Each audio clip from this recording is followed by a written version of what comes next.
Alright, welcome everybody to another BDA Boxing Film Analysis, Part 4 and final part of the Adonis Stevnson vs Badou Jack fight that will be taking place on May the 19th in Montreal, Canada. This is for the lineal light heavyweight championship of the world, and as I've said before in the last 3 parts, it's going to be a very interesting fight.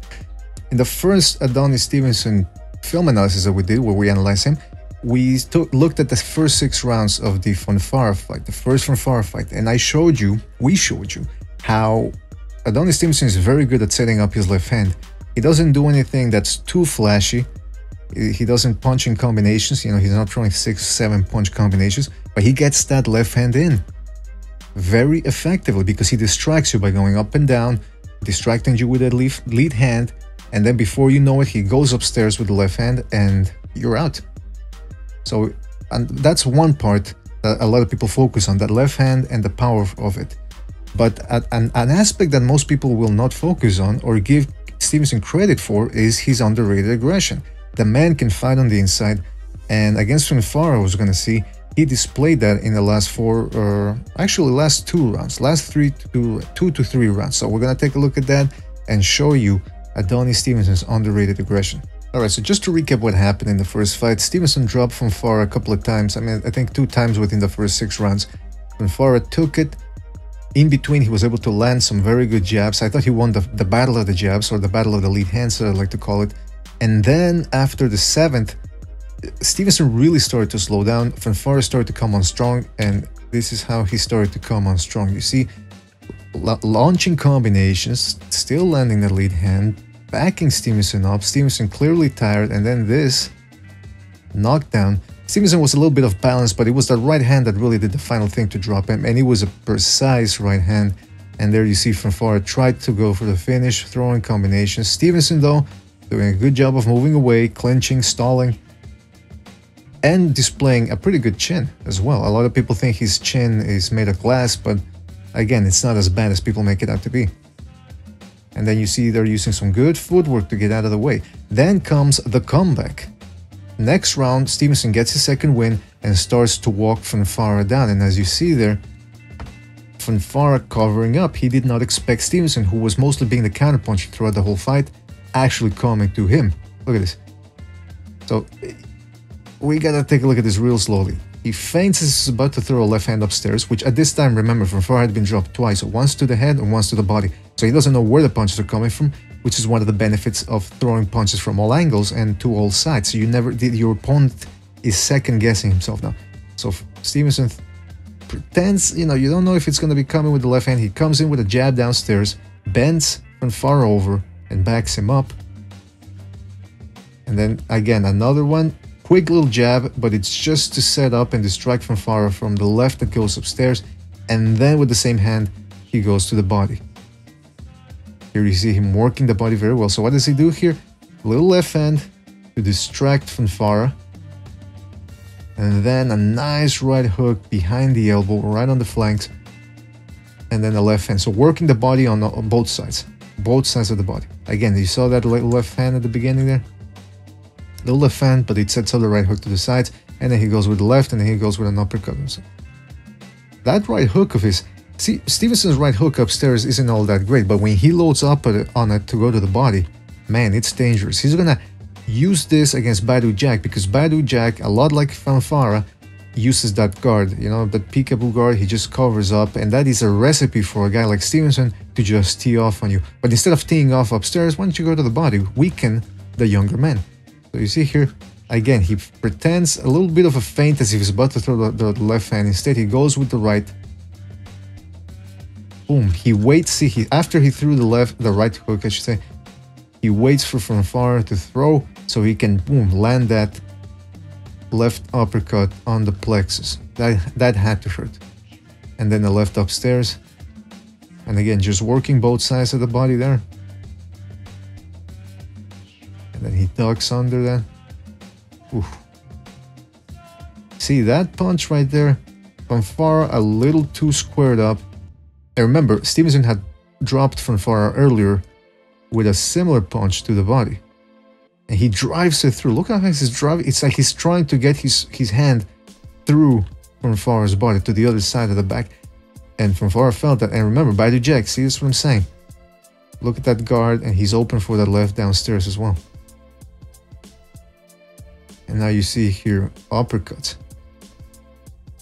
Again, working downstairs, upstairs, mixing it up, confounding Fanfare. And at this point, Fanfare had to be thinking, what do I have to do to stop this guy? I nearly had him out, and now he's walking me down. And look at him. Look at that body barrage. Look at Stevenson walking Fanfare down. I mean, this is underrated grit right there. This is what you want to see from a world-class fighter. Beautiful combination there. Working again, upstairs, downstairs, all the sides of the body, left, right. Stevenson didn't like the fact that he was slowing down and he was dropped. That's his ego, that's his fighting spirit showing there. Look at this move here. We're gonna look at it in slow motion. So he throws a 1, 2, 3, 4. He ends that with an uppercut to the body. Look at this, boom, and then he pivots and launches a left, and then goes back upstairs with a left to the body. He's gonna have to do that against Badou Jack, because Badou Jack, as we saw when he fought Bute, is a master at keeping you turning, both outside and inside.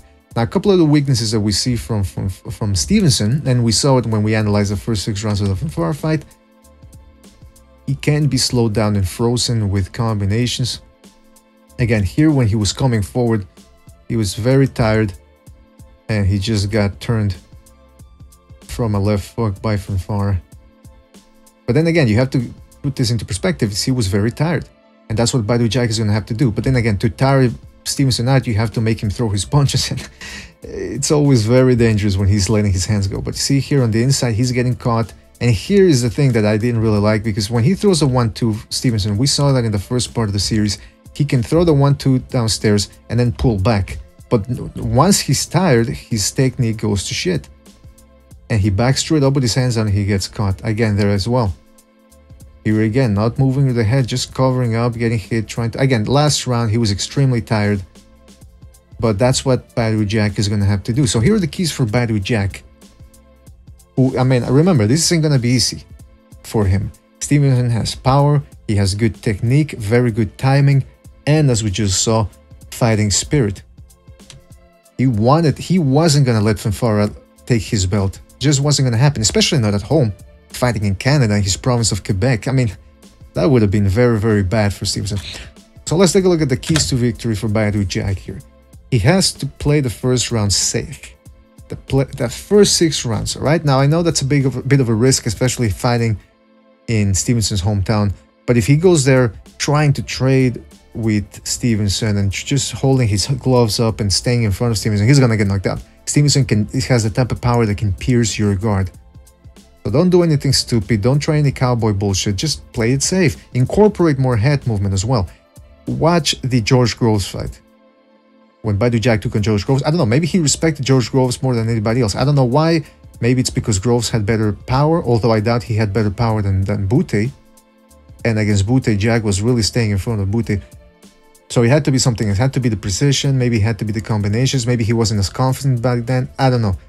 But he did show more head movement and fought from the outside a lot more. That's what he's going to have to do the first 6 rounds against Stevenson. Plan those body shots. Make those investments downstairs. No, not yet. What am I doing here? All right, plan those body shots, right? Make the investment downstairs. Tire the older men out. Remember, Stevenson has not fought that many rounds in the past 2 years. The last time he went to war was against Thomas Williams Jr. That was 2016. 2017, he only fought 2 rounds. And he's 40 years old. That takes its toll. And finally, work the lead hand. As you saw in the first, when we analyzed Fanfare versus Stevenson, the first part, Fanfare was winning the battle of the lead hands. He was landing hooks, he was landing jabs. So that's what Jack is going to have to do the first couple of rounds. Box Stevenson from the outside, really play it safe, win those rounds with the left hand. Every once in a while, get some couple of rights in. And of course, the body shots, slow the older man down so that when it goes to the late rounds, you're the fresher man. For Stevenson, straight lefts to the body. Badou Jack is right open for that punch. The way he holds his gloves up, that peekaboo defense, and Stevenson has the firepower to get those punches through. Even upstairs.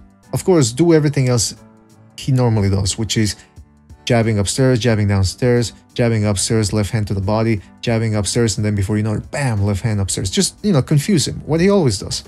If it works, why change it? Get Jack to cover up. Launch uppercuts. See, work both sides of the body on the inside. That's going to make Badou Jack cover up, looking for the shots to the sides, the hooks, and that's going to leave him open for uppercuts. Stevenson has a pretty good uppercut. I'm not saying he should spend the whole fight on the inside, because again, Badou Jack is younger and fresher, and he knows how to fight on the inside as well. So it's imperative for Stevenson to fight on the inside every once in a while. Make Jack feel your power, your uppercuts, but don't spend too much time in there, and go after Jack though. Be a little bit more aggressive than usual. Jack is going to expect Stevenson to fight from the outside. Adonis Stevnson has to know that Jack's plan is to tire him, the older man, out. And of course, Stevenson knows that Jack is going to be looking for his left hand. So try to bait him a little bit more with the right hand. So those are the keys to victory as we over here at BDA Boxing see them. There's a lot more, obviously, that we're not saying. So let us know what you are seeing. Let us know what you think the keys to victories are. Give us your predictions as well. Of course, don't forget to tell us what we got right, what we got wrong. Don't forget to like and subscribe. Subscribe to BDA Boxing Live, where we hold our live podcast. And we'll see you in the next one, folks. Take care. Thanks for watching.